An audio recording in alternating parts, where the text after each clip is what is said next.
This is a test of the City of Palatka audio system.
Can you hear me? Yes, sir.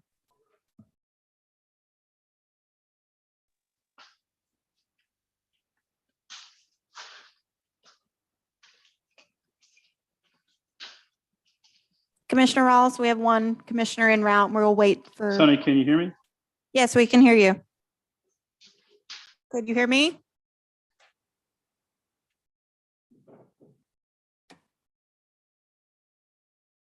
Maybe. I can hear you, Sonny. Thank you. We have one commissioner en route and we'll wait on her.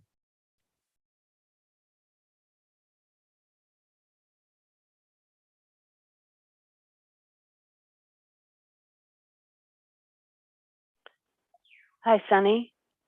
How many board members do we have joining remotely this evening? I didn't think about that earlier.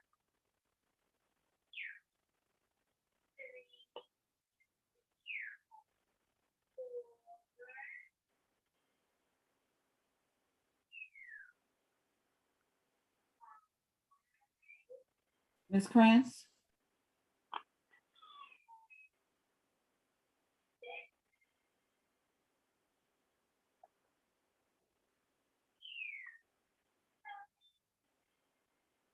I guess she must have Ms. Krantz. stepped away. Ms. Krantz? No, I can see your head. Yes, Ms. Krantz? Oh, hi. It didn't occur to me earlier when I made copies of the sheet with the little information on it about each application that was additional to what was in the packet. Can you please have Sunshine scan it and email it to the ones that are virtual, Ms. Thomas and I guess Commissioner Rawls and Commissioner Campbell? Thank you. Thank you very much.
I see, yeah. Yeah, I think so. Like, so don't waste the second, don't waste for another block. She didn't say that. For a week. Let's go ahead and, I guess as they log on, so we're just waiting on some individuals maybe logging in. We're gonna go ahead and get started.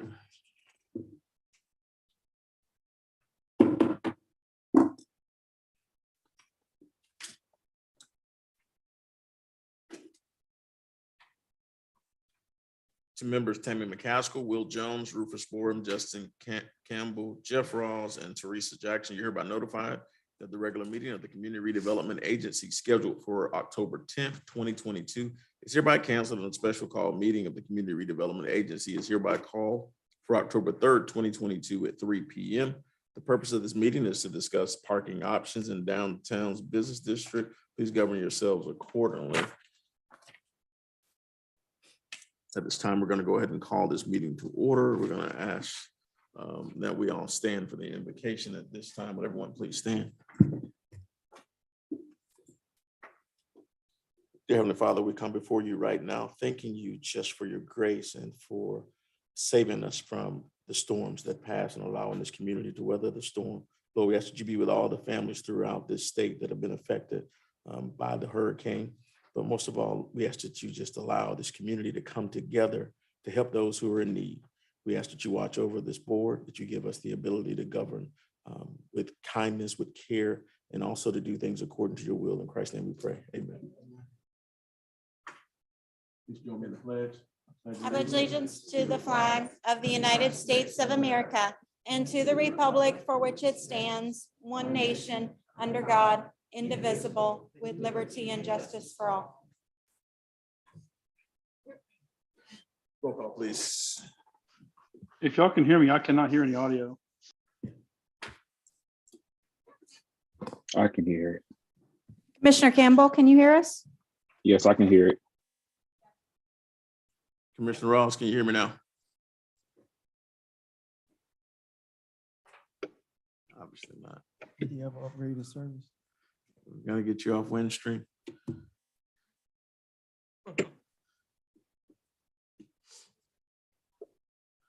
Let's just keep going through roll call. Take him last. Commissioner Tammy McCaskill. Here. Commissioner Will Jones. Present. Commissioner Justin Campbell. Present. Commissioner Rufus Moram. Present. Mayor Hill. Here. And our newest member, Teresa Jackson. Thank you. Commissioner Ross. And I'm here. I'm here. And Just for the record, all members are present and accounted for.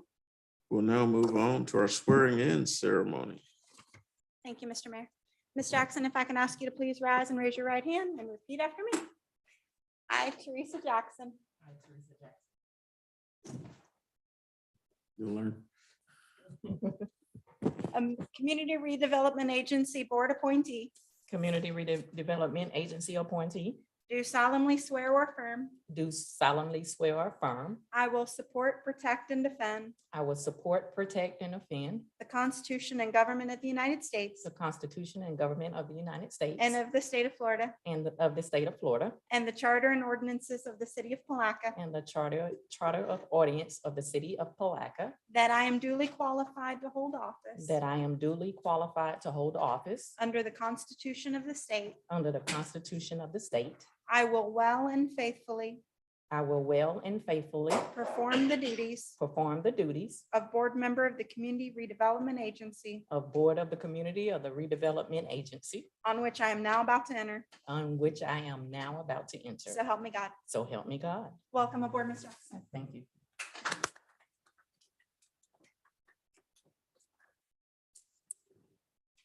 Now that you're sworn in, you'll learn that there is a microphone police officer around here.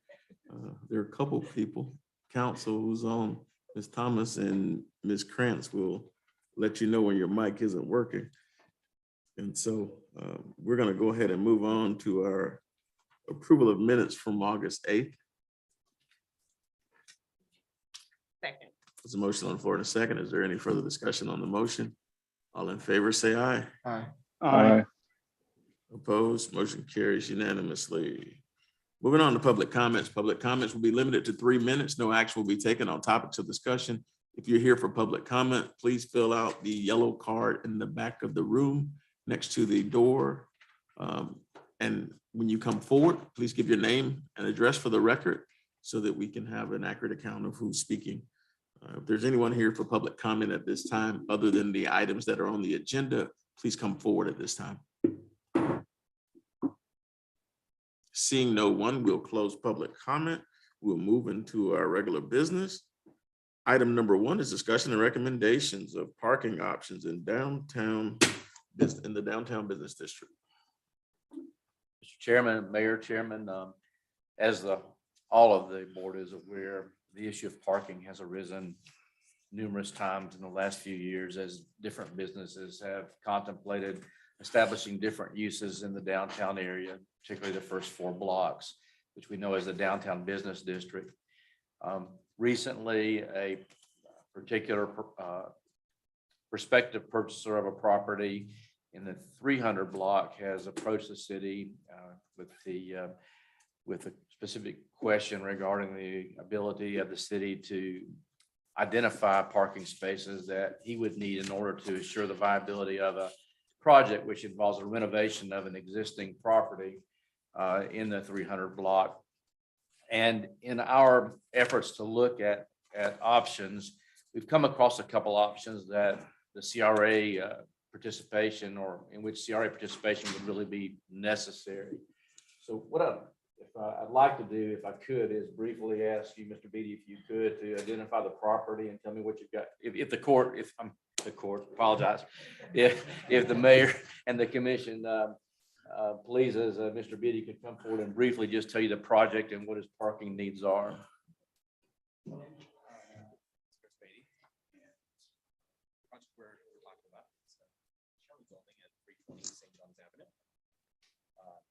I'm proposing to. Excuse me, I'm sorry, I can't hear. Cut your mic on for me. Just match the song. It's on right now, Okay. yeah. Can everybody hear me? I don't know. He's gonna have to speak up. He's gonna have to speak directly into the mic. He is. All right. Here we are. Okay. So That's better. the We're good, property- Sonny.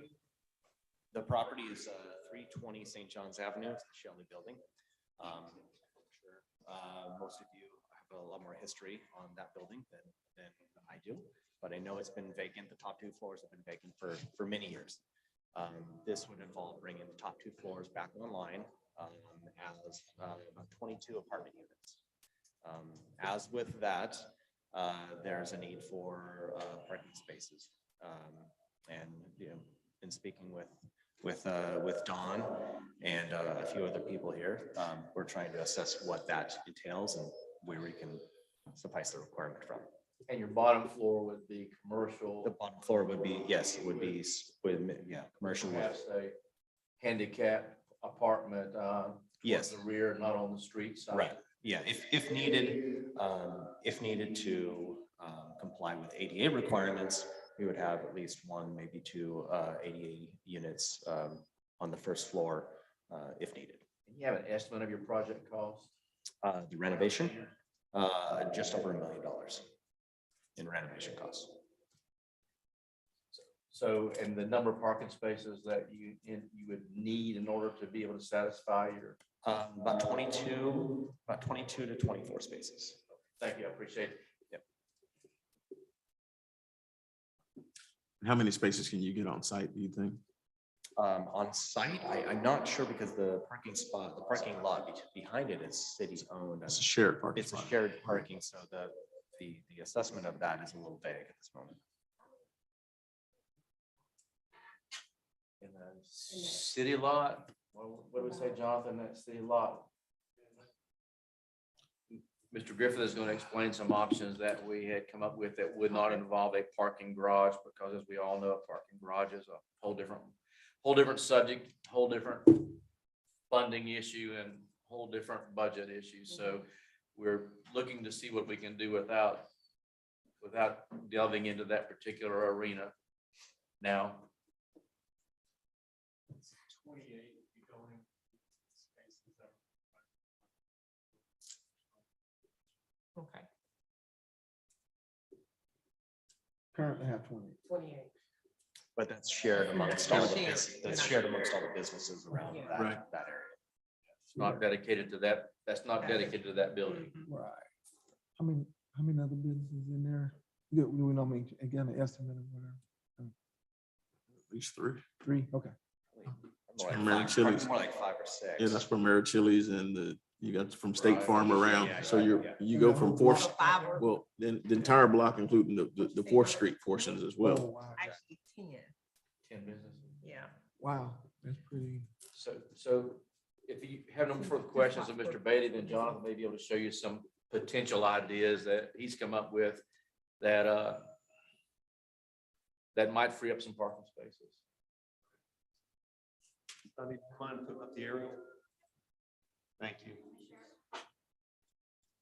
Okay. While we're getting that up, these are all short-term in nature. Ultimately, I think the CRA and the commission has to acknowledge at some point when all of our buildings and spaces come online and you have infill, you're going to have a demand for most likely a parking structure at some point. But we do have some opportunities. So Sonny, would you zoom in on Oak Street, generally in the 4th and 5th Street area? Let's pan down a little bit there. And a little bit to the west or left. Thank you. So Oak Street, which we just ran a brand new C900 PVC water line down, actually has a lot of asphalt. It's wider than it needs to be for just a general 2-lane road.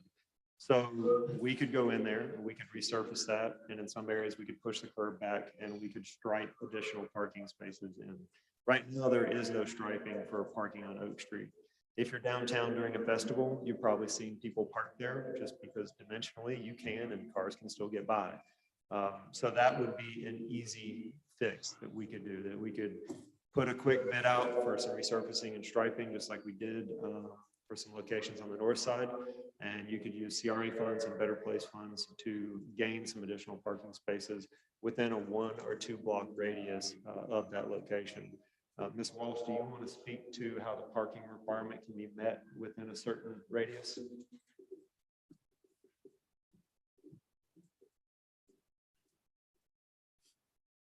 Lisa Walsh, Plan Director. In our code, it says that you may procure outside parking or off-site parking within 1,200 feet of your premise, within that radius around that property. So there may be accommodations that could be made in the code if we need to. That's going to be up to you guys and the city commission, of course.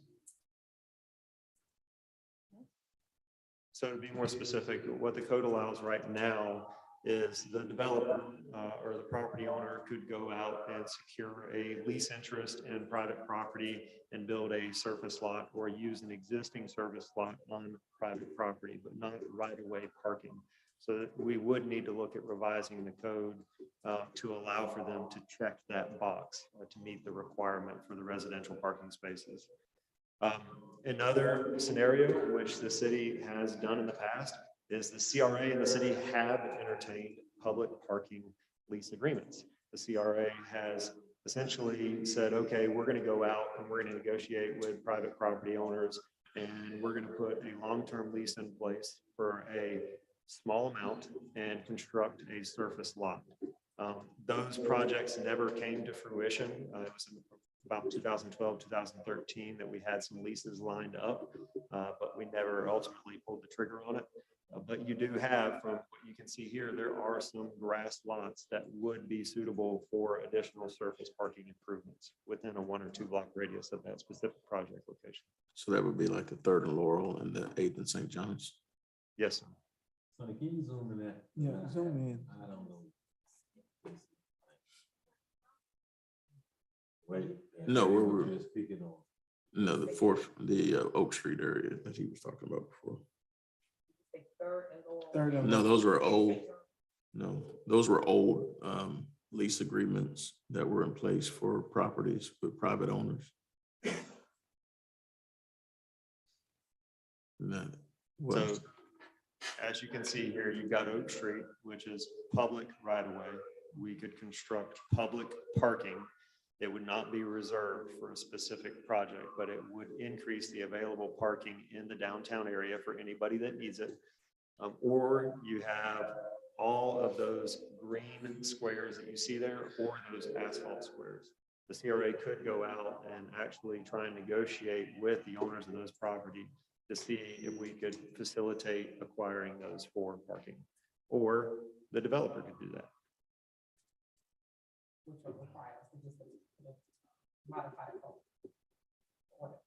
The modify, and Mr. Holmes, you may want to address that. If we allow the owners.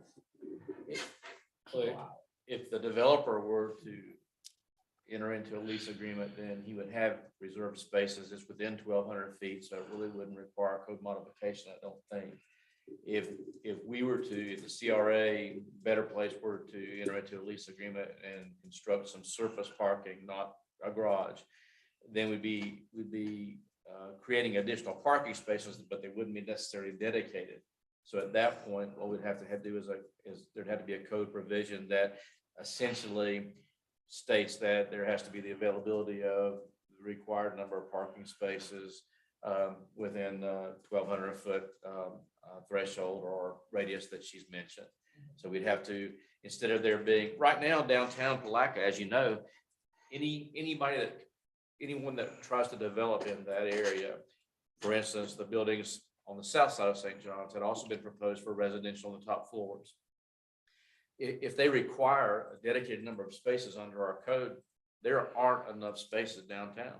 So basically unless someone comes in and builds a parking garage, I don't know how those structures would be developed in a residential nature and allow parking. So we're just looking for imaginative options, since parking structures, as you can probably imagine, are hugely expensive. I'm talking about vertical buildings. We're looking for some ways that maybe, especially right now with the streetscape and waterline reconstruction projects that were ongoing, Mr. Griffith indicated that might be an opportune time for us to look at the Oak Street area there, or the diagonal parking. It might be helpful if I tell you what we've heard from other funding agencies too. So we repeatedly ask EDA, this is one of the projects that we talked to Greg today about. It is not at the top of the list for EDA. They're looking for job creation in the numbers of 50 to 100 jobs, those primary job creators, industrial type jobs. So a parking garage is not something that the EDA is going to fund. The Department of Economic Opportunity, it would be an eligible project, but it would be under the commercial category. And as a non-entitlement community, we're limited to a $750,000 grant. That's not even going to touch what it's going to cost to build a garage. So as a local unit of government and a redevelopment agency, you're severely limited on what you can get from outside funding to build a garage. And the reason we're bringing it to you is because we would propose to do this with a mix of Better Place and CRA funds. If you should choose to go forward with it, and if not, then we don't really have an option. And Mr. Beatty has been patient and asking, and this was the only thing we could think of to come up with that might free up some additional parking in the area. Well, the resurfacing and striping on Oak, and whether or not you choose to direct us to go out and see if there's any possibility of entering into any kind of lease agreements with what Jonathan has described as the green areas there on the map. I don't know if they're available, but we're not going to go look if that's not a direction the commission wants to go in. Have the developer explore the option of going out acquiring a lease agreement with anyone in that area?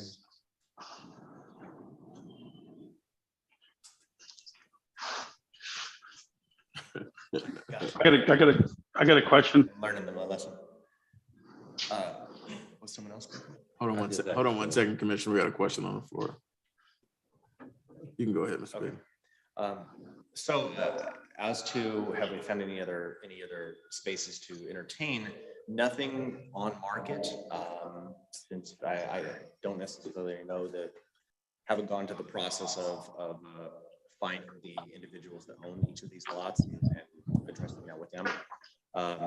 This particular project is, as we've gone through the due diligence period, is getting kind of getting to the tipping point of the underwriting. So if there's a solve that requires an extra tremendous amount of capital, it's probably going to push it into the no-go category, based on what market rents are, and just underwriting it properly as an investment play. That's kind of where we're at right now, or where I'm at with the underwriting portion of this. So this is kind of the ask that I'm proposing. But as far as being directed to the individual lot owners, no, I haven't been able to get in touch with anybody, or don't know the people to talk to. Commissioner Ross. I think at some point the city is going to have a conversation with the county and ask them, about vacating where the property appraiser and tax collector's office is right now. It's going to be too small as the county continues to grow, and you've got that large parking lot right there, which would be beneficial to the downtown growth.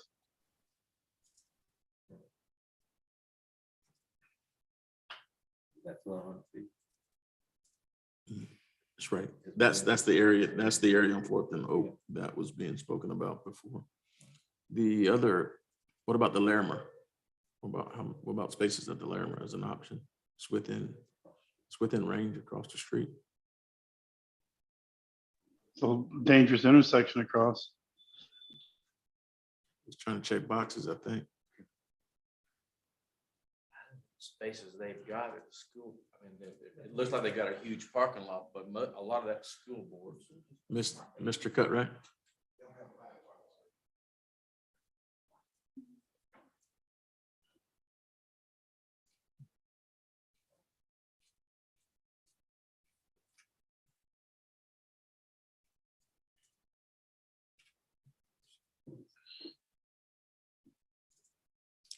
So for those who didn't hear, Mr. Cutright said there are 5 spaces at the Larimer, and the remaining spaces are owned by the school district.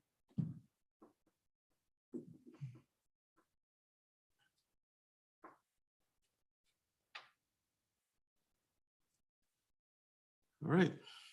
Thank you. Commissioner. I think this question would be to city manager and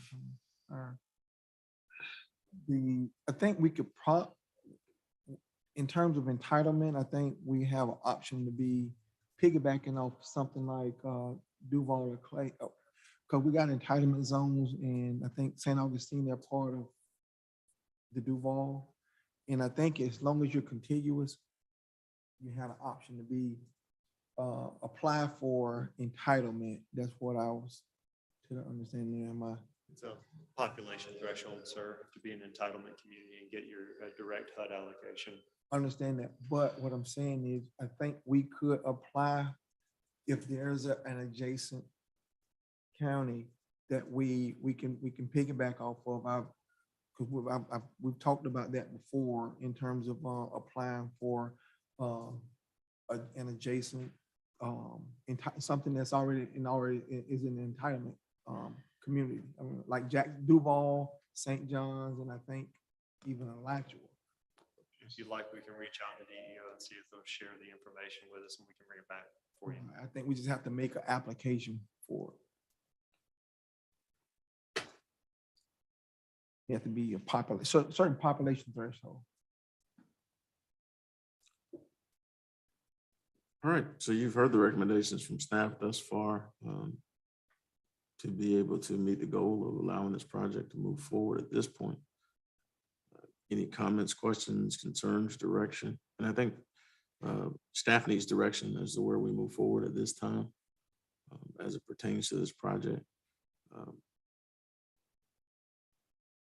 And so what's the pleasure of the agency? I believe that it was Commissioner Jones that sounded like he was going to make a motion, but I'm not sure who it was, that gives I'm in favor of giving the city the ability to go out and look for those private possible partners.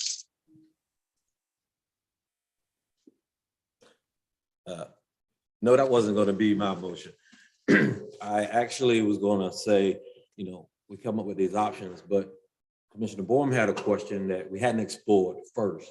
I also would like for the investor to explore the option that they have, so that when you come back to the board, we'll have the answer to those questions for us to make a more informed decision.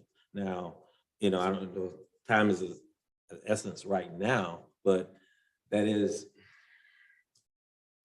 I don't know if that due diligence should have taken place prior to us making a decision on taxpayers, spending taxpayers' money on a personal project of an investor, prior to us checking out and seeing, can we piggyback off of funding that may be available, the investor going out and asking or seeing is there any property that he could obtain for this project.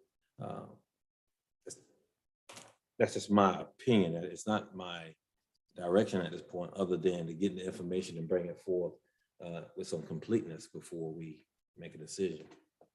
That's a good point, but what would be the cost associated with CRA going out as well? Yeah. Well, can we do two things? Can we go ahead and explore what the costs are going to be for the additional parking? Because the reality of it is you're going to revisit this again, regardless of what goes on. So let's go ahead. My suggestion is that we explore the cost of the additional parking.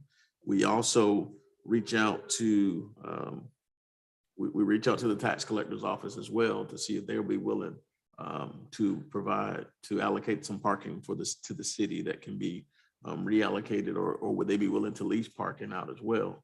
And then we do the same with the school district, because that parking lot is rarely full, and see what we can find by ways of options to recapture some parking throughout the area.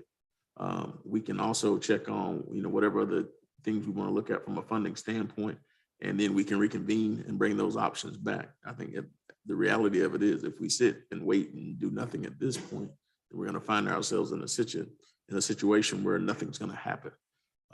And I would rather look at options to bring in projects with 2 commas versus some of the smaller projects that are out there, and find ways in which we can bring bodies into downtown that will increase demand for services as well.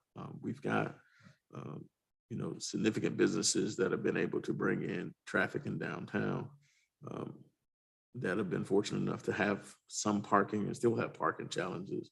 Azalea Brewery is a prime example of a business that brings in significant traffic in the downtown, and they still have challenges with parking whenever they have events. And so we've got to be conscious of what those challenges are and see where we can accommodate. So That's another question. Mr. Beatty, do you think the most demand for your parking will be during the night and weekend?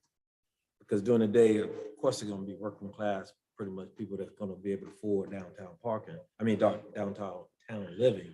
So you also have the courthouse that's less than 1,200 feet or 1,200 feet, and usually their peak hours are doing 8 to 5. And so after people get off work, that's an option that they can park there. So that's another option to explore as well, as far as the urgency. And there's also another area that's adjacent to this just direction for the city. That's adjacent to the parking at the riverfront. It used to be apartment building. There's a vacant lot now. Is that available for maybe purchase by the city or whoever for future parking? Currently owned by the church, but we could reach out to them to see if there's some interest. Which one is that? What are You know, huge lots. Sonny, you point to it on the The screen. dentist office. It's right next to Commissioner Campbell's head. Right there. that's the church's property. Yes, sir. That what the apartments is? That's You know, across from the. where the apartments were torn down by the Yeah, riverfront. right there, yeah. No, On the other side. near the new parking lot for, on the riverfront where the boats are. I know exactly what you're talking about, the just off of that. Mayor, board members, the other thing, and I'm sorry we didn't mention this before, but you do own property that's within that 1,200 feet. Is that what Ms. Walsh said? Yes, it was. The example is the overflow lot for the boat ramp. So another scenario is the city enters into an agreement with the developer to let them make improvements to the city property and give them a lease for long term. So you still retain ownership interest. That's a good option. That's an excellent option. That's the first option. Yeah. All right, so while everybody's brainstorming and soaking that in, I'm gonna call Mr. Ferguson up.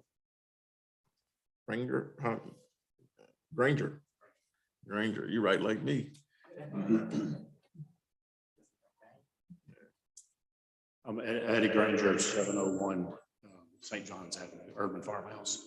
We were going through the same step when we started it. We were going to build upstairs into apartments and paid all the fees for the county or to the city to change it to residential up there. And one of those that made it hard was the parking.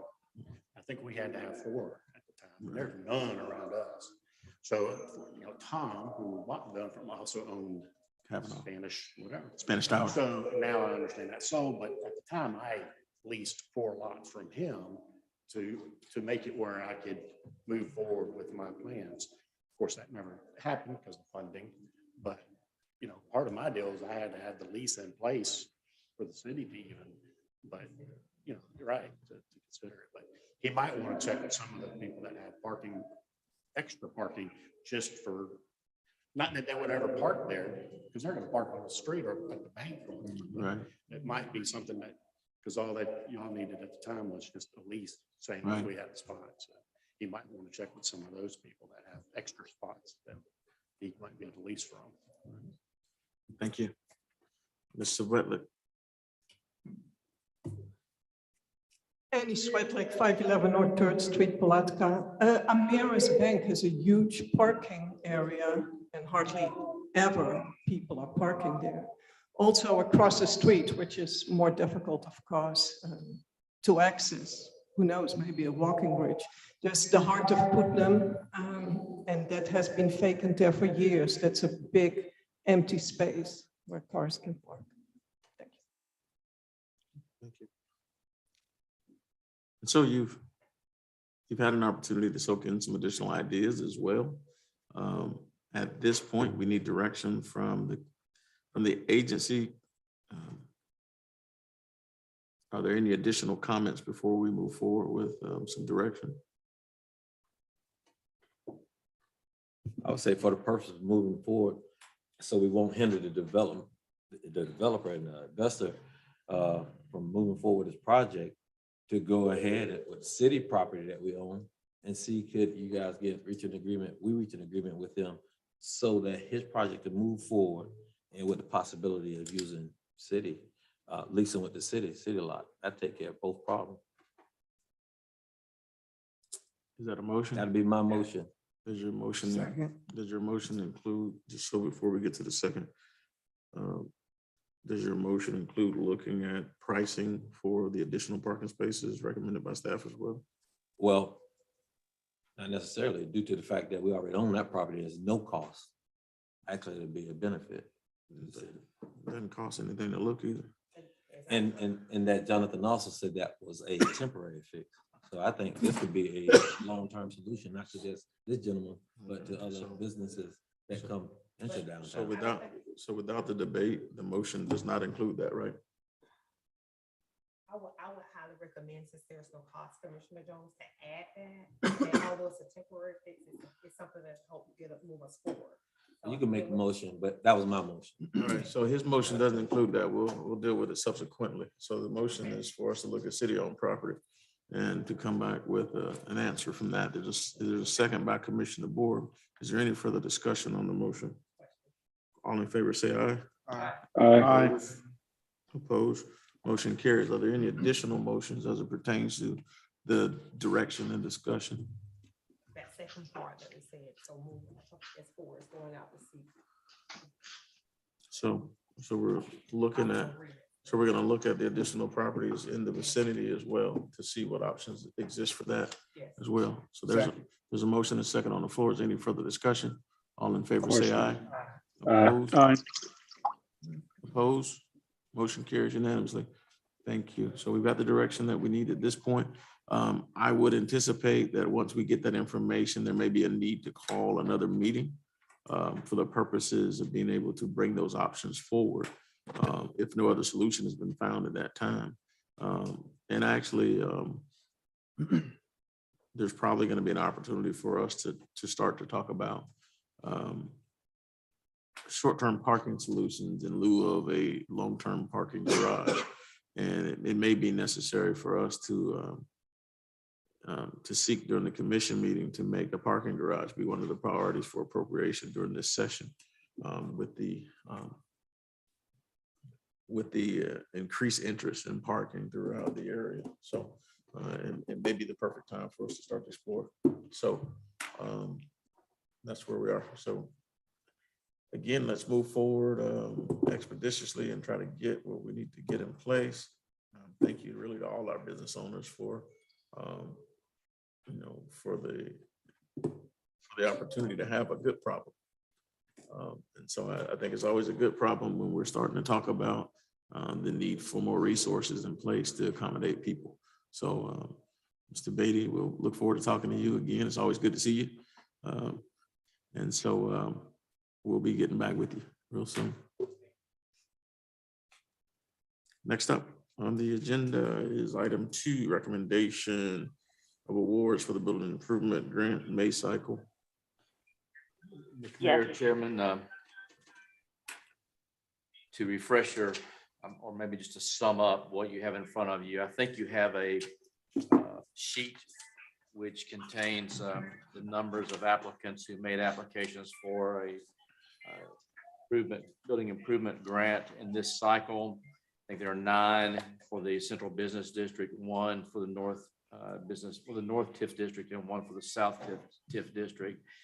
To remind you, if I could, or provide you with information, the budget for the Central Business District for the year, not this cycle, but the entire year, is $50,000 for the grants. For the entire year, for the South District, the Southern District is 50, and for the Northern District is 35. That's not for this cycle. That's for the entire year. Quite frankly, there's not a lot of money in reserves that's available to add to that 50,000 right now because of the ongoing streetscape project that you have in the Central Business District, which is going to require some contribution from the CRA in order for it to be completed. The committee that you had previously appointed met to consider all the applications that were submitted. I believe you have all the applications in your books. The committee ranked the applications in the order that they're set forth in the tabulation sheet that's in front of you. Now, the rules, so to speak, that you adopted when you approved the grant terms don't require you to fund any particular amount to any particular project. In other words, you can choose how much of a project you want to fund, or if you don't want to fund a project. They do suggest that you go in order of priority from the ranking that the committee established. So with that in mind, I'll not say further right now. I think Ms. Tucker, I hope, is on the telephone. Yes, I am. And she can answer specific questions if you have any about the requests that are in front of you. Yes. The only thing I would add is in each district, it would be good to leave $1,000 for administrative costs, the recording of grants, the advertisements, the mailing out to each property owner when the cycles start.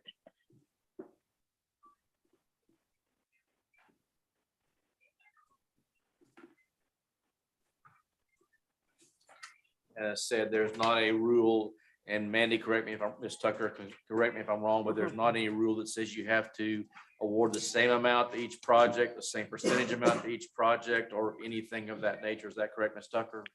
That is true. The only stipulation within the program documents is that the award cannot be larger than 50% of the project cost, Thank you. because it is a cost share. Yes.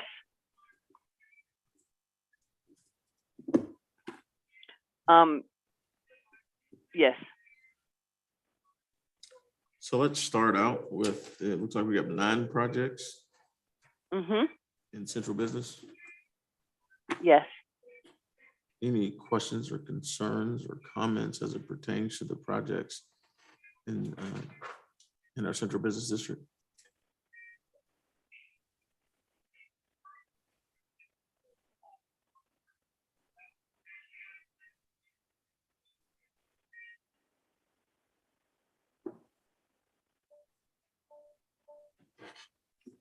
See if I get it right. So Mayor, we're gonna go one by one.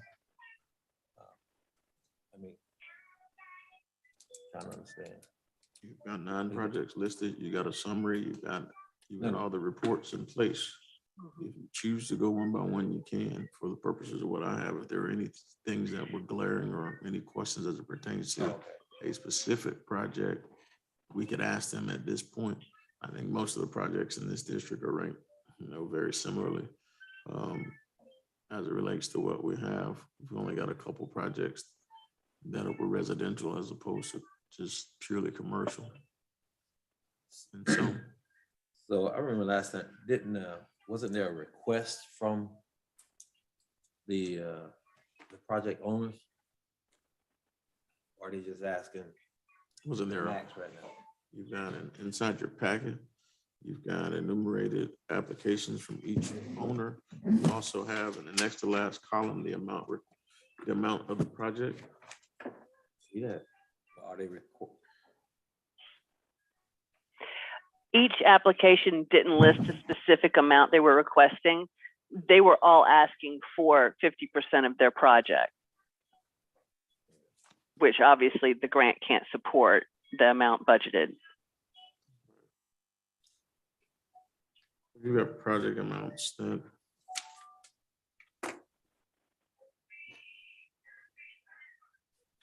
So the second one, which is total of 246, 772.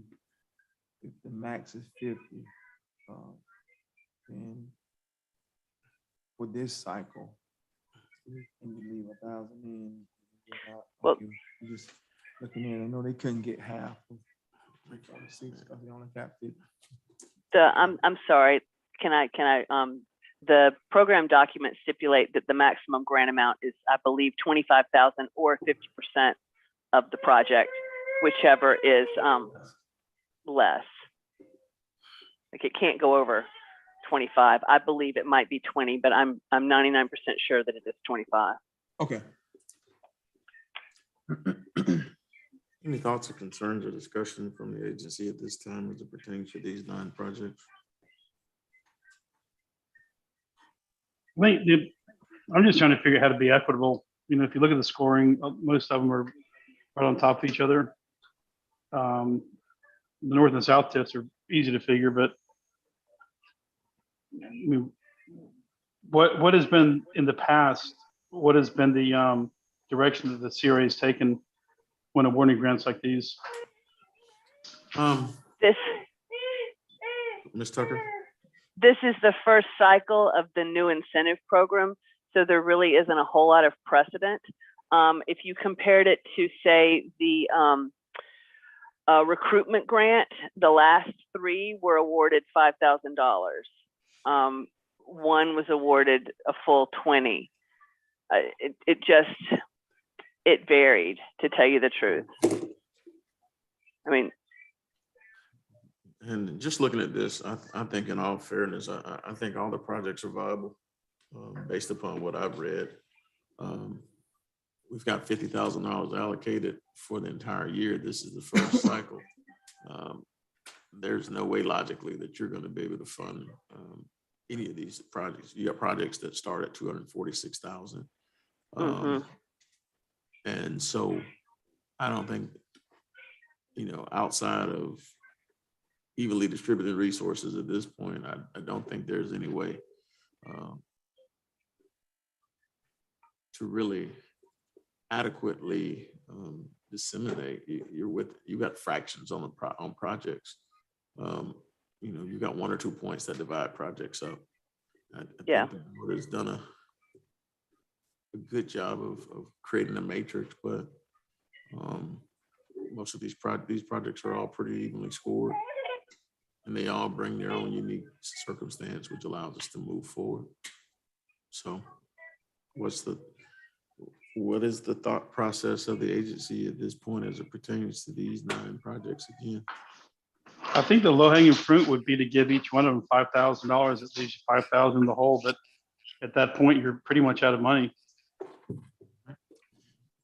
We can't even do that if we're gonna go by the recommendation and leave $1,000 in. Yeah, we can. We'll have 5,000 left in. It's gonna be like 6,000. more like, 5,000 left, yeah. It's 50,000 in. It's 50,000 in. 9 times 5 is 45. At least 5 grand. 5,000 left. You're gonna leave. Now, I'd put that in the form of a motion. So there's a motion by Commissioner Ross to allocate 5,000 each to I'll every second. applicant in the Central Business District. I'll second. There's a second on the motion by Commissioner McCaskill. Is there any discussion? Seeing none, all in favor say aye. ah, Opposed? Motion carries unanimously. Next up, And commissioners, board members, I'm sure you do recall also that all of these that are on your sheet had to meet a minimum threshold in order for it to be included on your matrix. So all of them had to pass a certain threshold in order to be here for consideration. so that means that some applications were eliminated prior to. Yes, sir. Okay, now we'll move to the South Tiff District. There's one applicant, 617 Emmett Street.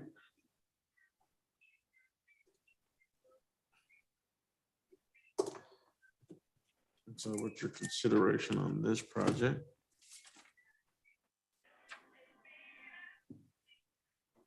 This is a project for waterproofing.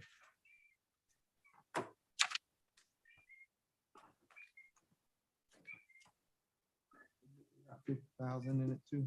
This one. Waterproofing the roof to preserve metal tiles original to the home and to update the electrical. Yes, the roofing portion of this was the estimate was between $3,600 and $6,300 because they're doing it by the hour for labor and materials. So there's a range. And then the electrical estimate was $19,500. So the majority of that cost is to update the electrical in the whole house to get it up to safe code. So it is 50,000 in that district as well. It's 50,000 in that district. I guess does the electrical qualify? In the past, I don't think we did electric. Yeah. It We was combined- inside and out.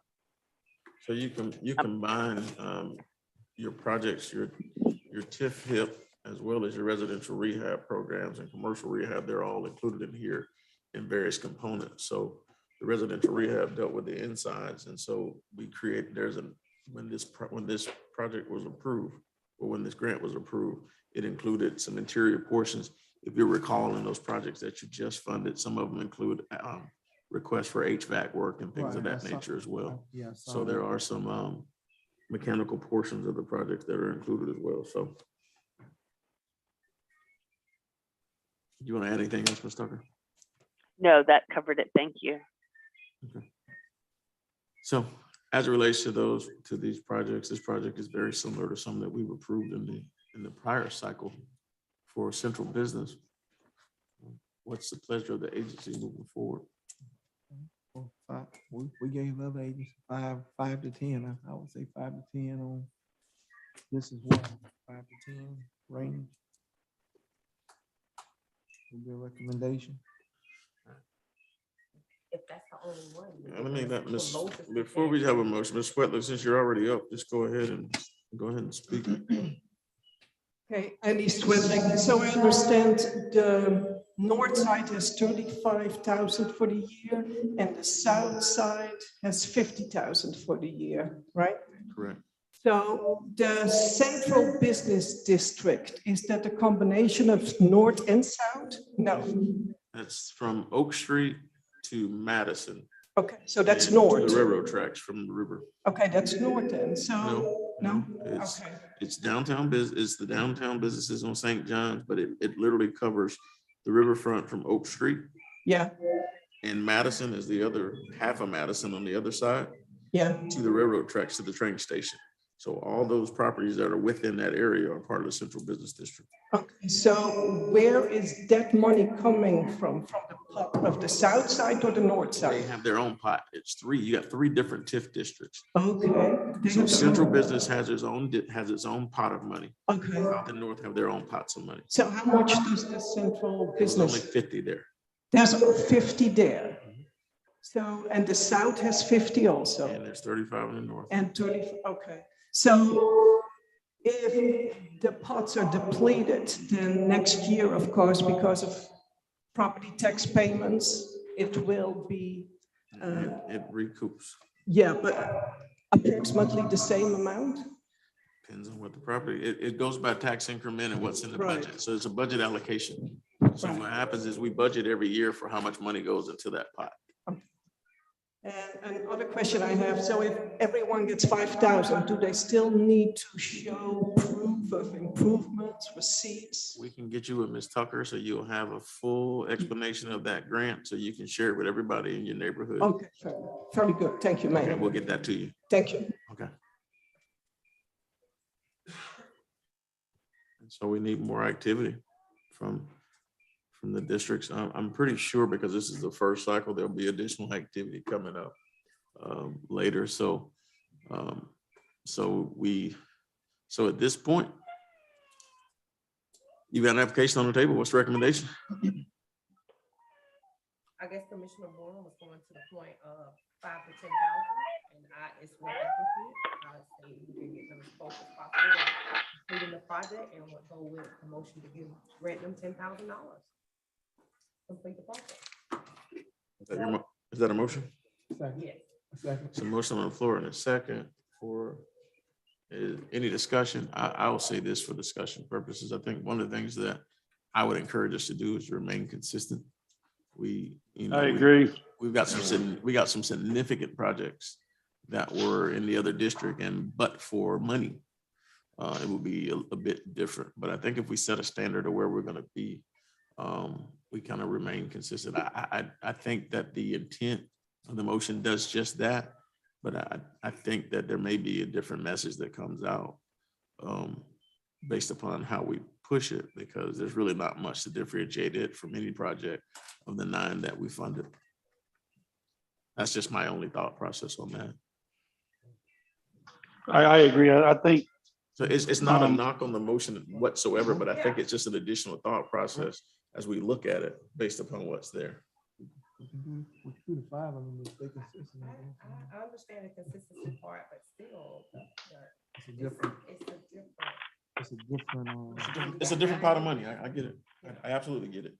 It's a different, the motion stands. No, the motion stands. We're in discussion. So the motion is for $10,000 in funding on this particular project. Is there any further discussion on this motion? Seeing none, all in favor say aye. Aye. Oppose? Nay. Aye. Aye. So I'm opposed. roll call. Commissioner Tammy McCaskill, Yes. Commissioner Will Jones. Nay. Thank you. Commissioner Justin Campbell. Nay. Thank you. Commissioner Rufus Forum, Yes. Commissioner Teresa Jackson, Nay. Commissioner Jeff Ross. Nay. And nay for me. Mayor. Motion fails. Is there an additional motion? I'll make a motion that we provide $10,000 to the applicant to be consistent with the others. I said 10,000. There was a motion that just failed was 10,000. I'm sorry, 5,000. There you go. I'll second that. There's a motion to fund at 5,000, a second by Commissioner Jones. Is there any further discussion on the motion? Roll call again.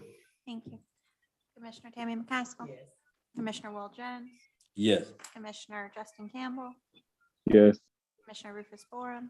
Yes. Mayor Hill. Yes. Commissioner Jackson. Yes. Commissioner Ross. Yes. Motion carries unanimously.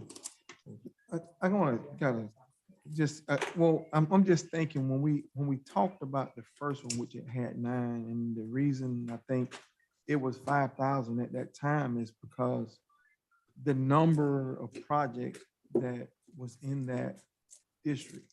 And so we moved to a whole separate district. I'm just throwing this out here. We moved to a whole separate district with separate funding and at a 50,000 allocation. And so we reduced that down. I know we want to stay consistent, but I mean, I think it was more fair up here. But then when you talk about cost of projects, we only gave a project that was worth 246,000, 247,000, 5,000. So I think we need to, if we're gonna just say 5,000, let's say 5,000 and just let it be that across the board, irregardless. I mean, that's just my opinion. Comments are duly noted.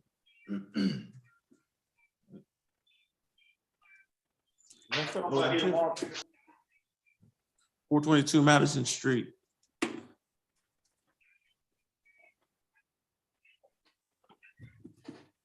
I gotta make these charts for people over 50. So I said this is to remove just and reached a replace new the entire category. roof. Yeah, it includes the underlayment, the gutters, and the downspouts. The total project cost is $29,852.45.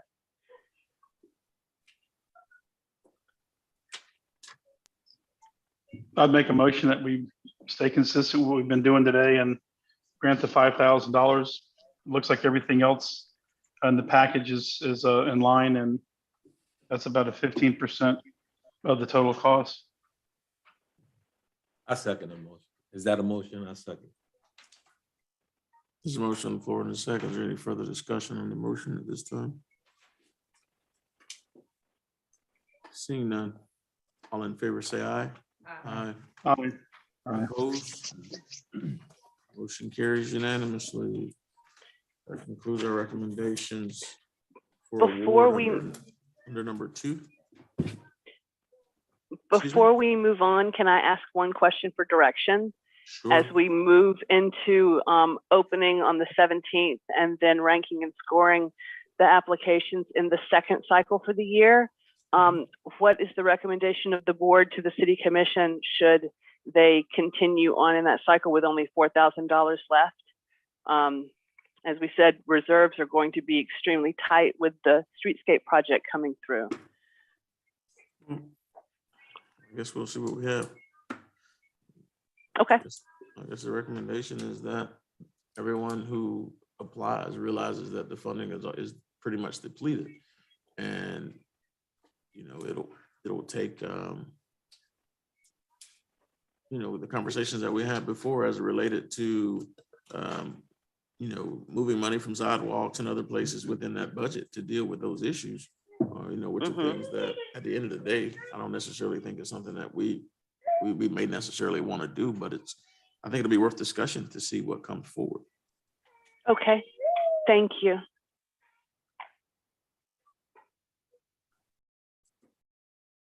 Is that, that's just one opinion. Is that okay with the board? Yeah, I agree. Commissioner Borum, McCaskill, Jones, Ms. Jackson, Oh, everybody's on the same page. So you got it, Ms. Tucker.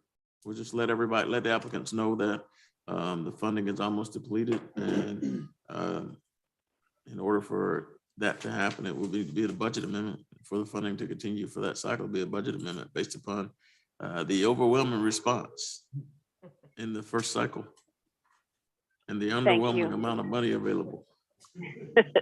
Okay. Okay. Request for wayfinding signs on Reed Street, St. John's Avenue business. Ms. Conover, can you come, you want to come forward?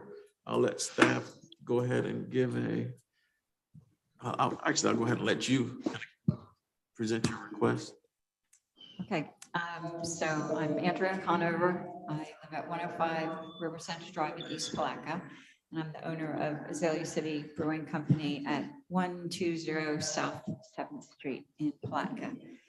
And I would like to get some more visibility for our business from all those drivers on Reed Street. And we are tucked behind Urban Farmers. And Eddie's here, and we have representatives from Brownie's Outpost. Kelly from Atmosphere Day Spa had to leave. And there's a few other business owners who weren't able to attend this evening, but we would love to have a sign from on Reed Street at 7th Street. Not specifically saying the names of our businesses, because we know those change, but if it would say similar to the signs that the city has around saying waterfront or parking lot or kayak launch, things like that, those blue and green signs, it could say shops, restaurants, spas and salons, brewery. Maybe there'll be more. I heard about a distillery coming in, but just to let people know when they're driving on Reed Street that there's something to turn to the south for. There is that one sign on Reed at 3rd Street that says downtown. It's that old-fashioned green thumb. It's a brick column that's pointing people down that end of St. John's. And then there's some other signs like in the back of the 300 block where the vape shop is. And it says the office share, and it still says the yoga studio, even though that isn't there anymore. So there are some signs on Reed Street. I know it's a state highway and there's some additional requirements for the signs, but I would just request some assistance to get people to know that we're there. Right. One of the things that we've discussed as an agency, we actually funded electronic signage for that 3rd Street area as well, as an opportunity to provide information and also some advertising. So it's been on the books. It just has not made it to the streets. And so that's an opportunity. We also discussed in previous meetings about the ability to put up wayfinding signage on Reed Street based upon DOT regulations so that we can do exactly what you're recommending. I think the agency as a whole is in favor of that. If I'm not speaking out of turn. And it's just a matter of logistically figuring out how to make it happen. So, but I'll let the agency speak. I'll let the members of the agency speak so that we can hear concerns or any additional thoughts that may be in place. I guess we'll go around the table. Commissioner McCaskill. By the way, finding signage, I'm sorry. On Reed Street in particular. So basically, like we said, we already put out, actually we had staff to go out, and we have a draft or visual of what we were asking for in that area there. And are you asking for the same thing to go there, or could it not? Okay. Sorry, I stepped out for the previous item and then just lost track of where we were on the agenda. And I may be covering some ground that you've already covered. So this is on the agenda at your request, specifically for what is called tourist directional wayfinding signage. That's a Florida Department of Transportation term. So it's different from what you just approved, which is business specific signage that would be located in the downtown core and not on the state highway. But DOT has specific standards. We talked about this before. The characters have to be a certain size. There has to be, and this is their term, retro reflectivity difference between the background and the character color. You follow me? So that when you're driving at night, it registers, and it has to be made out of a specific film that reflects the light from vehicles. The wayfinding signage that was originally put out meets the retro reflectivity requirement, but the size of the sign did not meet FDOT's standards. If you've been in St. Augustine or other communities that have these large signs on like US 1 or 207, from a car, they don't look that big, but when you get up close to them, they're about as big as the white space behind you back there. And we don't have any real estate on Reed Street to place those signs, or on 9th Street, Krill. So we sent the sign to DOT, Amy Robertson and Kim Evans. We've yet to receive a response to see if they would entertain that design with some modifications for more signage similar to what you already have out there, which says business district this way, public restrooms, riverfront park, but they would not allow for it to say brewery or Miss D's quilts. And she's not asking for that either, but She's it's the asking- cost associated with it, right? So probably a silly question. Some places I see overheads, you know, i.e. either on wires or attached to, L shapes, I'm sorry. the L shaped signage. Right. Is that also not something DOT's wild about? I'll have to Never asked the question. So can that be something that we can inquire about? That can be something. We can just Sure. ask direction to. A good, I mean, even if it just said business district or something like that, you know, to the right, I'm just, you know, thinking about their desire to try to route some traffic over there, just a thought. This would look like the blue and green signs that you have out there already. They'd just be bigger. And like I said, we did make an inquiry with DOT, 2 representatives. We just haven't received a response. And that'd be better. I wouldn't be objecting to, staff, giving staff direction to see, some information, what Don just mentioned about that. Yeah, well, We got one piece of real estate on Reed Street. On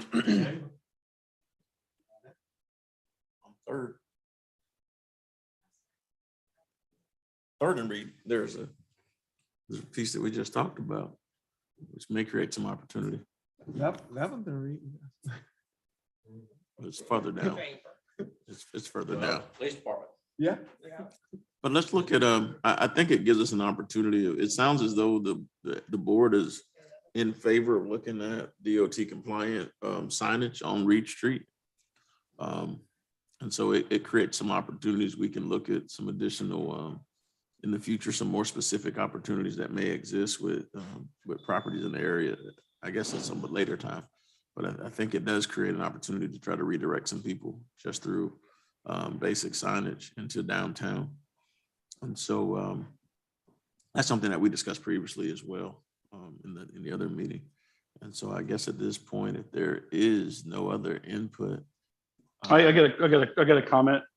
Okay. On another committee that I serve on, we've had DOT come in the past several times actually regarding bicycle trails, and they'll bring a couple of representatives in. I think if you reach out to DOT, they would do the same thing and maybe have a workshop type meeting where you could actually engage DOT, get the answers on the fly and not have to go back and forth, but actually be able to present the questions and get their ideas and their suggestions.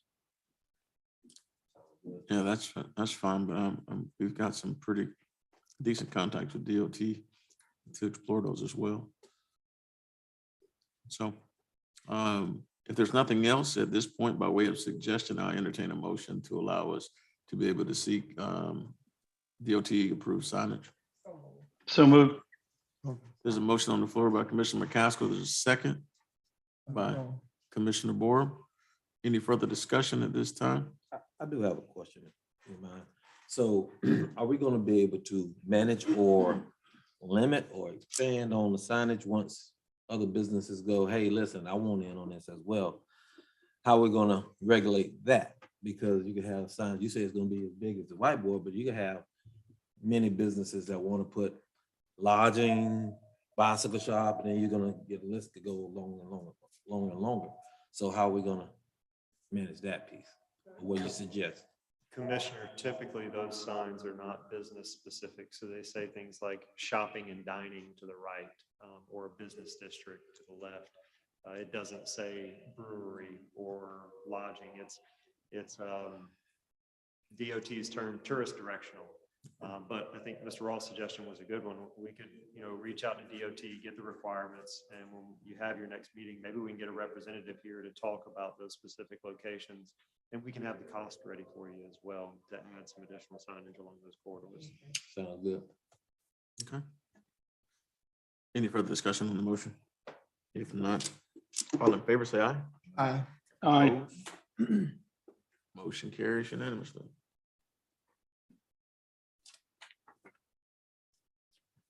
Next up, reports SBDC.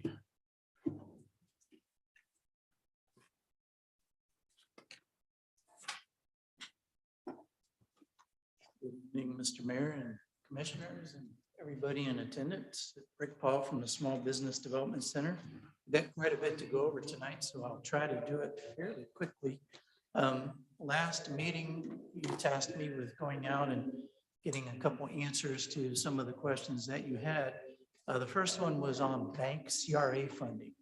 So I approached some of the bankers, and all of the bankers have a booklet or book that's available in their lobbies if you have any questions about how that individual bank or branch spends their CRA funds.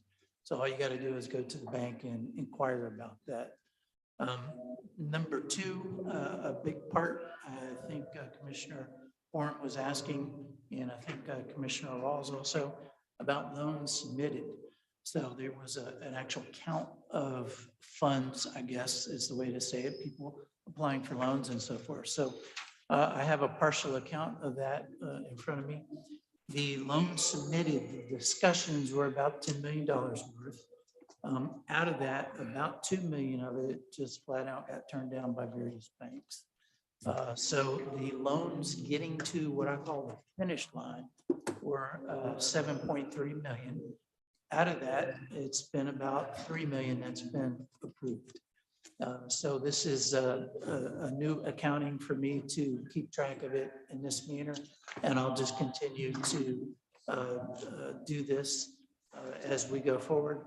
And I guess just at the beginning of the year, we'll reset the clock and go back. Although some of these loans that they're applying for now might get approved at that point in time. The good news, hopefully, is there's about another 1.1 million that should be approved shortly. But again, I don't know, I'm not the banker, but I got them to the finish line, and that's what's important. As we all know, the hurricane wreaked a lot of havoc, but the SBA has opened up some funding, temporarily funding for the disaster relief loans. And it's a little complicated, but I'll go ahead and get into it a little bit. If you have physical damage from the storm, you can file for one of the loans by November 28th. If you had economic injury from the storm, you have until June 29th of next year. So what type of disaster loans are available? Business physical disaster loans. If your place got submerged, like some might have down in Malacca, Crescent City, I don't know for sure. That's the type of physical damage that you can apply for the SBA information. And you can just, I'll give my name and address. Afterwards, they can call me or email me, and I can help them direct them to the correct place. The economic injury disaster loans, and here's a category I didn't know about, but home disaster loans. So loans to homeowners or renters to repair or replace disaster damaged real estate and personal property, including automobiles. These rates are very reasonable. Of course, you know, disaster funding, nobody's trying to make any money off of it. Home loans, roughly 2.2%. Business loans, just a wee bit over 3%. And nonprofits, normally the SBA doesn't lend to nonprofits, but in disaster relief circumstances, nonprofits are roughly 1.9%. So very good terms on that, and the actual terms vary. It's very hard to narrow down specifically because everybody's situation is a little bit different, but it's based upon, there's a maximum of 30 years for these loans. Some of them are more towards 7 years, depending on what the purpose of the loan would be for. And it says the SBA sets the installment payment amount and a corresponding maturity based upon each borrower's ability to repay the loan. So it's a case-by-case analysis that they'll go through for these. But I think this is, we do have some damage in the county, and I'm happy to talk with anybody who wants to get a hold of me. My email address is r.paul@unf.edu. My phone number is area code 386-268-1311. Also, if there's anybody in the listening audience that's interested in government procurement, now, there's a lot of interest in helping with cleanup and that type of thing, but they didn't change the rules as far as showing that you have the capability to do the job that you're saying that you can. So that normally means you've been in business doing whatever it is you're going to do for the government for 2 years. So, that's there's a ranking, I guess is the best way to say it, that Florida-based businesses have a higher priority versus an out-of-state business helping with cleanup. Along with that, you must be registered in the state of Florida. So any type of corporate structure or partnership is okay as long as you're registered. If you're a sole proprietor, you would have to go to www.sunbiz.org and file a fictitious name registration. But along with that, for any type of government procurement, you're going to have to go through the SAM registration website. That's the federal government procurement website. It takes about 2 months. It's about 1 month if you have all your paperwork together. Again, if there are any questions, you can give me a call on that. And then finally, the next Putnam County Entrepreneur Social is going to be held at the Arc of Putnam County on Tuesday, October 18th from 5:30 to 6:30 p.m. Please stop by. It's going to be a very nice event. Are there any questions? Can you send those to us by the information that you have? For the social? No, what you just shared. Oh, the economic numbers. Some of the detail, whatever you can share with us, though, if we could pass that information along to people who might need those services and they have a criteria. Okay, yes, I'd be happy to do that. Anything else for Mr. Paul? Thank you, sir. Thank you, Mr. And thank you for the follow-up as well. Okay, see no additional reports at this time. Anything from the agency before we close out? No. We're about 30 minutes behind. So if there's nothing else at this time, we'll stand adjourned.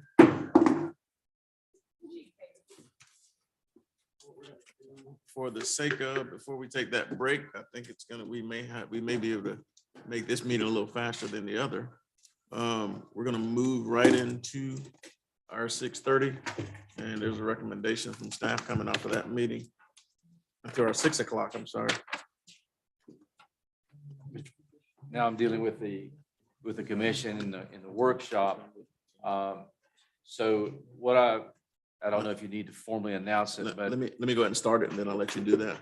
We're gonna move right into our special call commission meeting, if I can get to the call.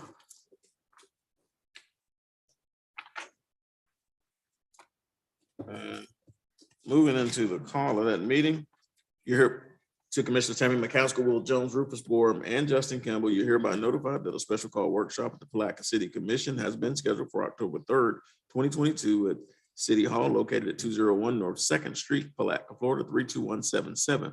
The meeting is called to commence at 6 o'clock or immediately following the Community Redevelopment Agency meeting scheduled for 5 p.m. The purpose of the meeting is to hold a workshop concerning the contract with professional firefighters of Palatka's union and concerning the city's personnel policy.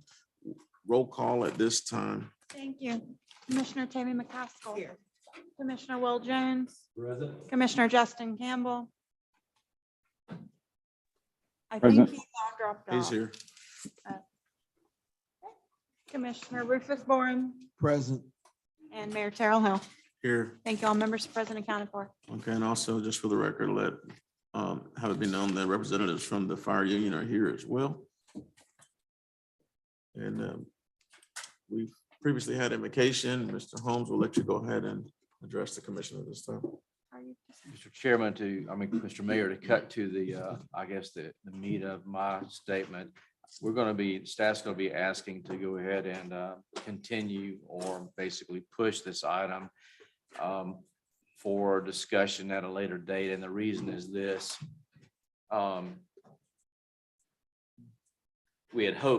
Staff had hoped to be able to sort through the issues and come up with a relatively concise comparison of the past salary and longevity plan compared to the current or the proposed personnel policy and salary plan.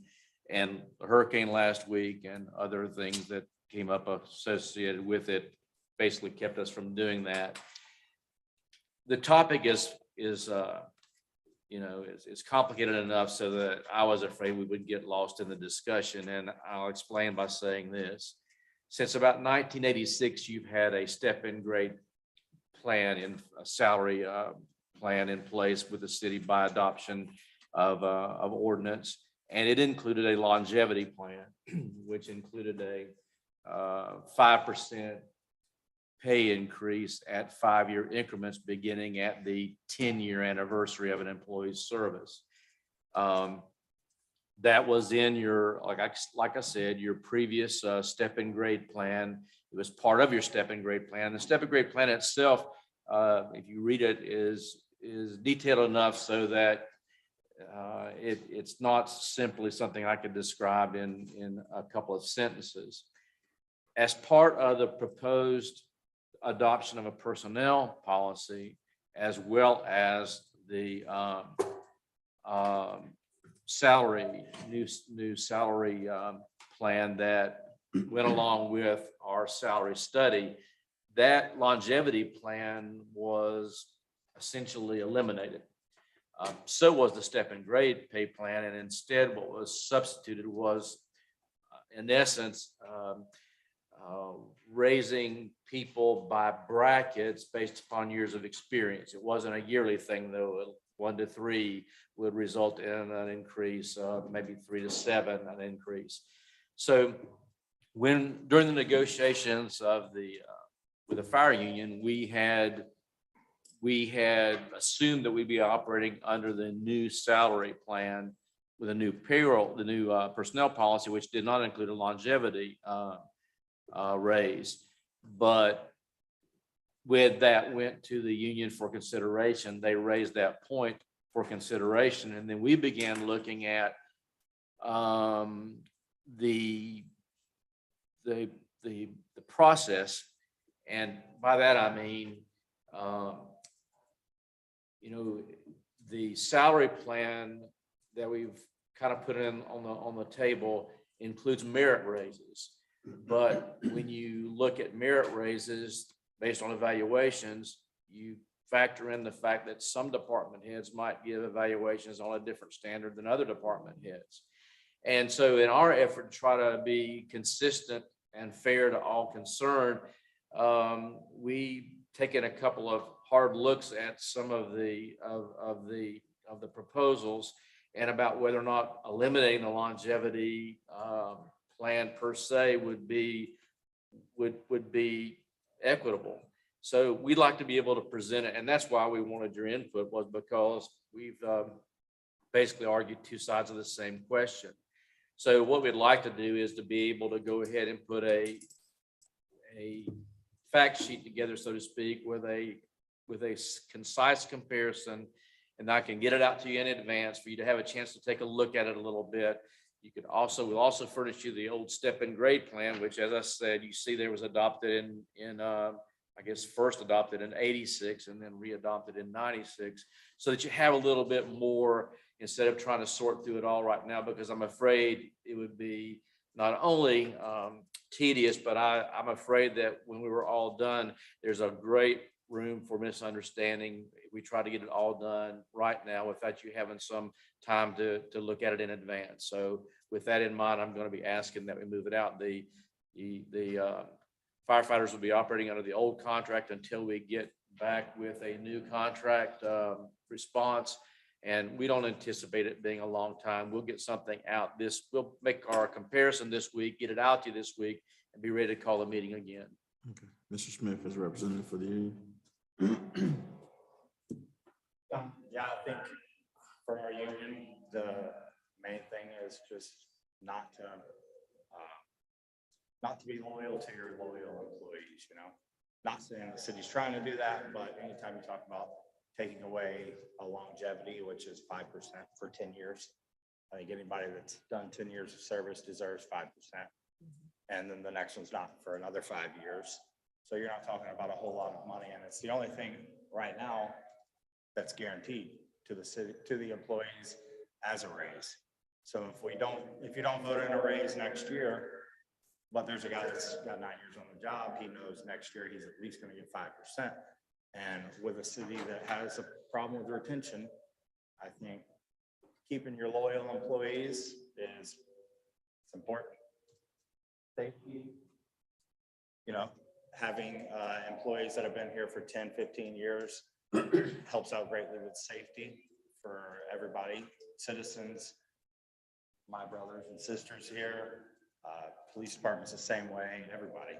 Trash truck, I mean, if those guys know their trucks in and out, it just helps safety all the way around. I think our main point is we've had a longevity for as long as I've been with the fire department. And there's, I guess, been a proposed longevity.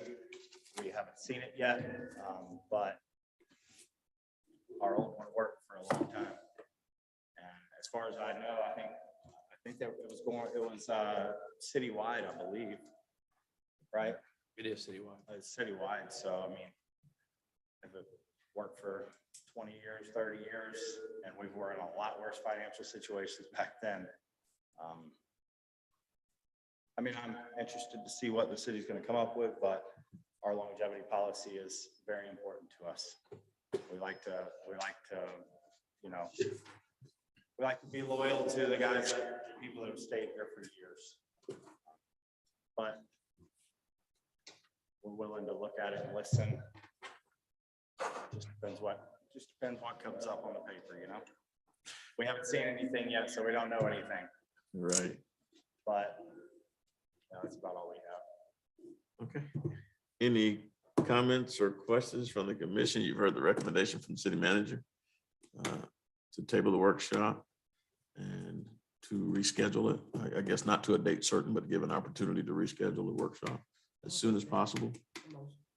Second.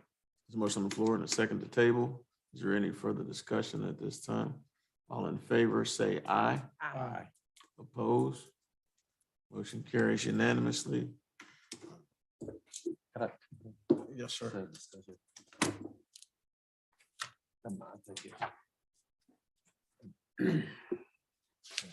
Commissioner Jones?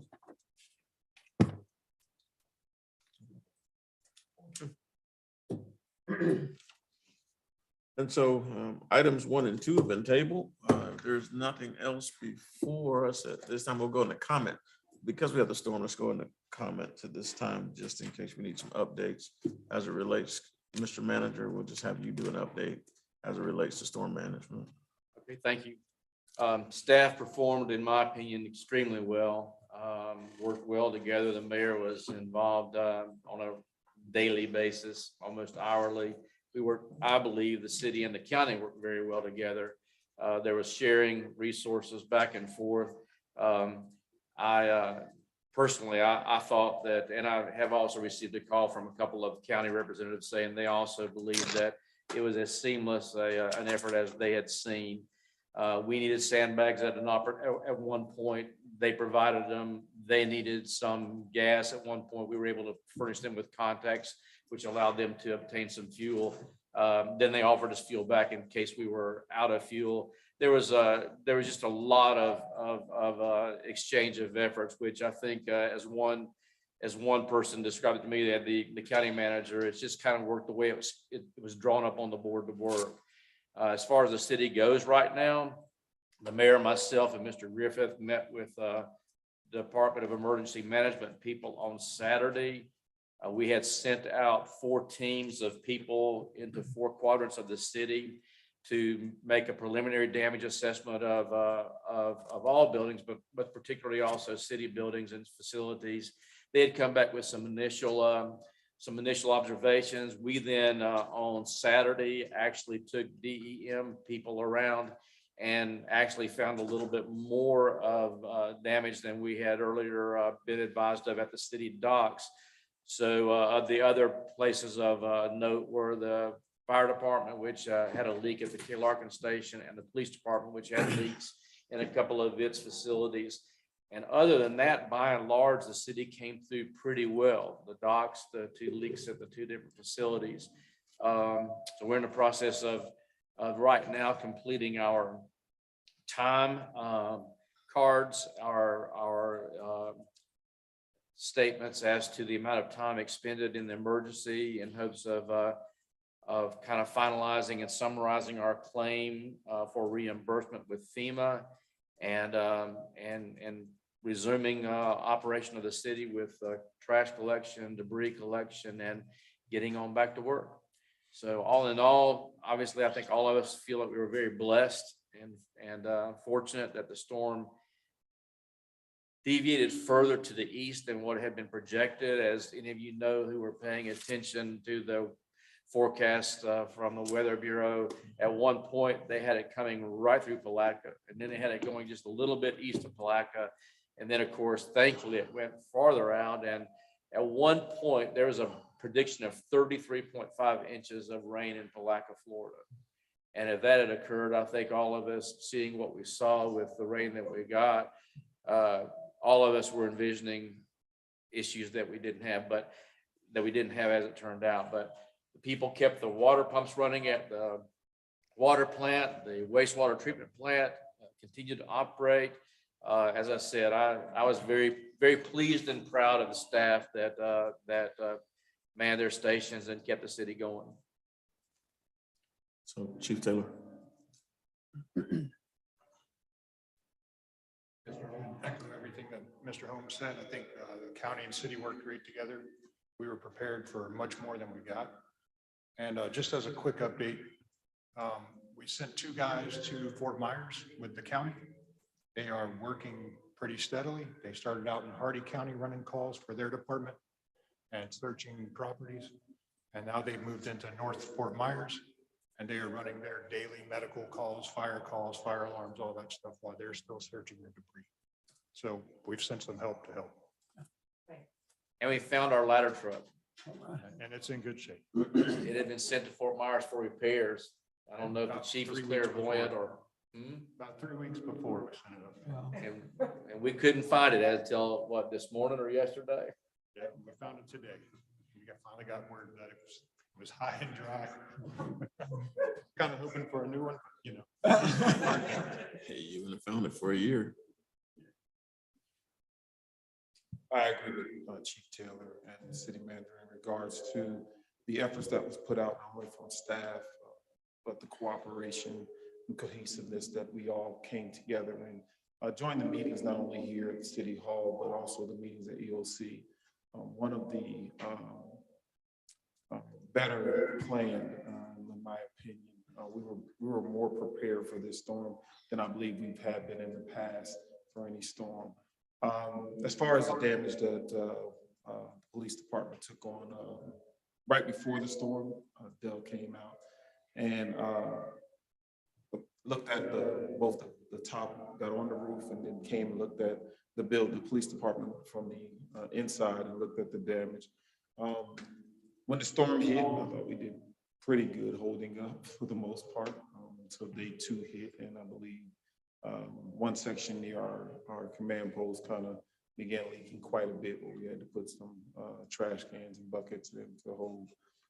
Afterwards, Saturday, I was unavailable to get back to the city, but was able to get some personnel to let the mayor into certain areas so they could leave the area, which we had some of our damage. But overall, I was very pleased with and blessed, thankful of the direction the storm took, but the outcome and the efforts that the city put forth and to ensure that not only our employees was prepared, but the citizens were protected. Appreciate it. Mr. Griffith.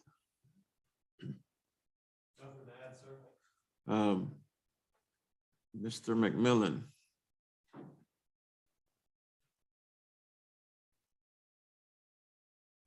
Sorry about that. I couldn't hit the unmute button. Can you hear me? We hear you. I'd just like to, thank everyone else who is involved with supporting our staff at the fire department for housing us, and my staff that were deemed as essential, running the calls at night and then keeping the storm drains cleared. I think we were all expecting a lot more than what we had actually encountered. But I'd like to note that, some particular areas within the city that typically do flood did not, and I attribute that to our staff's previous maintenances on those sites like Curl and Mosley, and actually the underpass, we didn't see any significant flooding there. Knock on wood. Sorry? Just knock on wood. Yeah, and then our staff's quick response to the few trees that we did have down. I believe everything that we found was cleared within 10 to 20 minutes of anything happening. So again, I'd like to appreciate or show some appreciation to our public works staff and the dedication that they had. Ms. Krantz. Just want to thank Don and you, Mayor, and everyone for their leadership through all of this. I think the team cooperated remarkably well. And then thank you again for getting the message out, getting it out quickly and continuing on. Ms. Walsh. Ms. Jones. Ms. Thomas. No, sir, I can't add any more than everybody else has said about the cooperation, the meetings, the ideas, and everybody just being there and doing the best they could. Thank you. Pastor Mulberry. Yes, sir. Anything? No, sir, not this time, Mr. Mayor. Commissioner McCaskill. I need my. Commissioner Borum. Yeah, I just want to thank all the teams for working wonderfully and beautifully together. I mean, we worked well together through all of the other storms, and I think we got better and better each time. So, through the Irma, Matthew, and the rest of them, and we just got through with this one. So each time we get better and better. And I want to thank you guys for all the sacrifices that you guys made and working with other agencies to make this a flawless effort. So again, I want to thank you guys and appreciate all the work. That's all I have. Commissioner Jones. I'd just like to say thank you to all of you first responders for going out, putting yourself in harm's way to make sure that we're safe, and all the employees that responded, city manager, mayor, commissioners that went out as well, going above and beyond. Thank you. Mr. Campbell. I too would like to say thank you to everyone that played a part in ensuring that the citizens of Putnam County, Palatka, were safe during the storm. We're happy that it was not what it could have been, but for what it was, we definitely were activated. I had a lot of time to spend at the PD, which I'm grateful for, but overall, I'm happy with the process and everything that came as a result. And just, I guess in closing, thank you to everybody. We had a few of our department heads have kind of been through this together. We had some new faces in place, and everybody played an important role in what was there.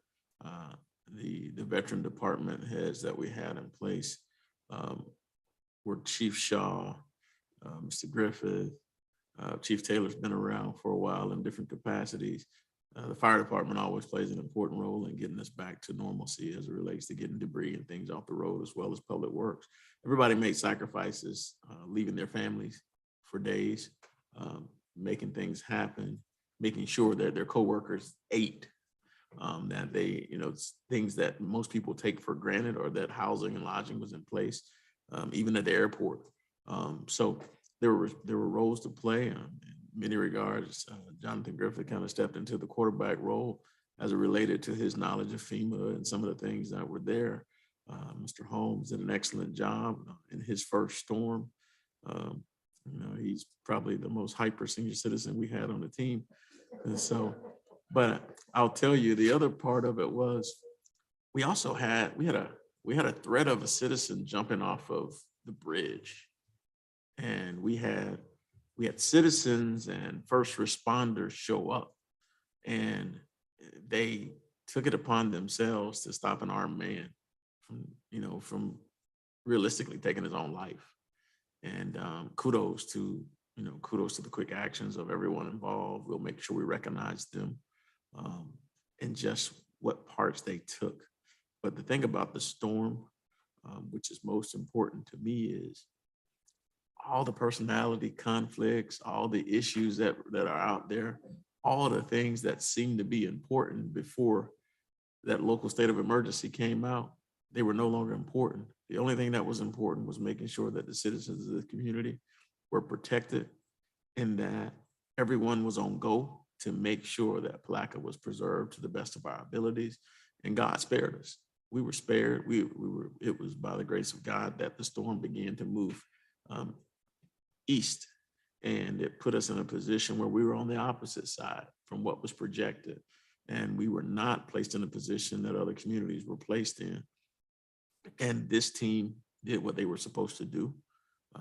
They sacrificed, they came together.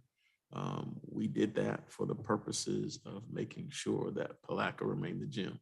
And I think everybody in all their respective roles, the commission, staff, department heads, first responders, public works, the aftercare that came from administrative staff and city hall and other departments coming together to go out and do assessments. It all worked seamlessly, and it seems to continue to get better. And so the one lesson that comes out of this is things that seem to be important, that sometimes pull us apart, really only make us better in times of crisis when we come back together. And so we all come back together for the greater good because we're better together. And that's my closing statement for tonight. And again, let's continue to keep in prayer all of the communities and all the individuals who've lost their lives. That life will never be the same, who lost their homes, and be mindful that we were spared this time, but we could easily be in the shoes of those individuals. And so let's make sure that we continue to have empathy and do everything that we can to make sure that those communities are brought back and restored. So again, thank you.